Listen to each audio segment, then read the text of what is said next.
EFF leader Julius Malema is today expected to stage a picket at the Israeli embassy in solidarity with the people of Palestine. The party says there's no reason why the Israeli ambassador is still in the country and why South Africa still has economic ties with Israel. Khayelihle Khumalo is covering the picket. Khayelihle, how are the numbers looking out there? Ready?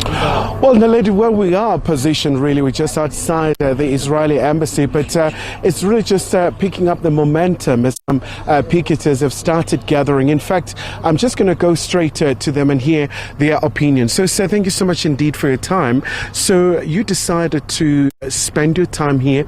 Tell us about the importance for South Africans to be outspoken about what's currently unfolding in the Middle East. Well, I'm representing Media Review Network here. We've been talking about this for a long time.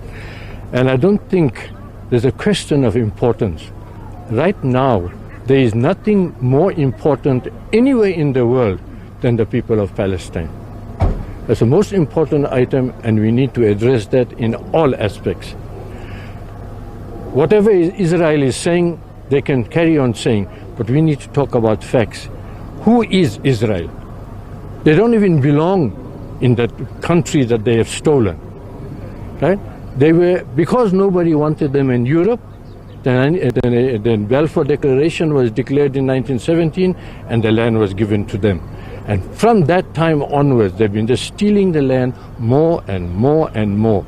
And now they want to even steal the little bit of Gaza that is left. What can the international community do? Countries like South Africa, where, you know, there was also a particular peace process that's unfolded here. Well, right now, and surprisingly, 2 days ago, the United Nations passed a bill that Israel is an apartheid state.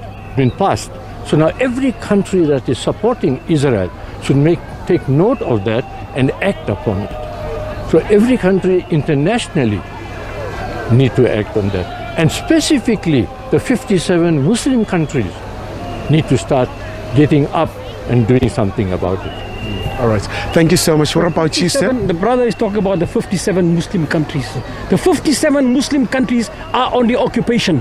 The only people that are free are the people of Palestine.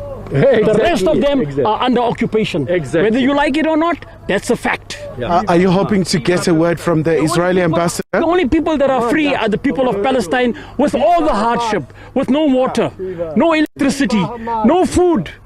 For 17 years, you make the world's largest open-air prison.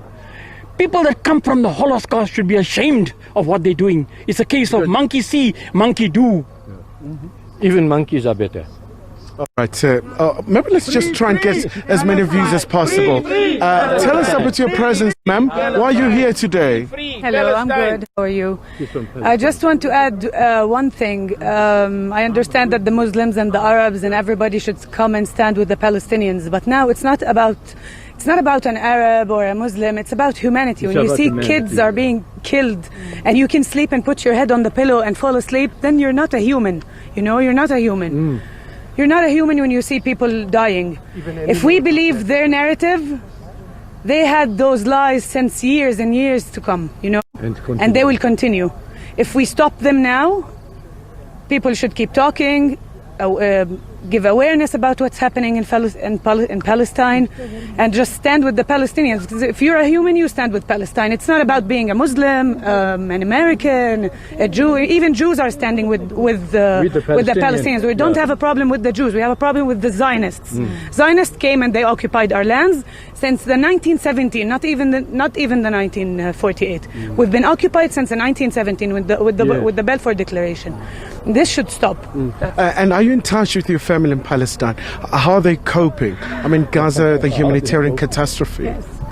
As you know, Gaza is separated from the West Bank. I'm from the West Bank. I have family in Gaza and in the West Bank.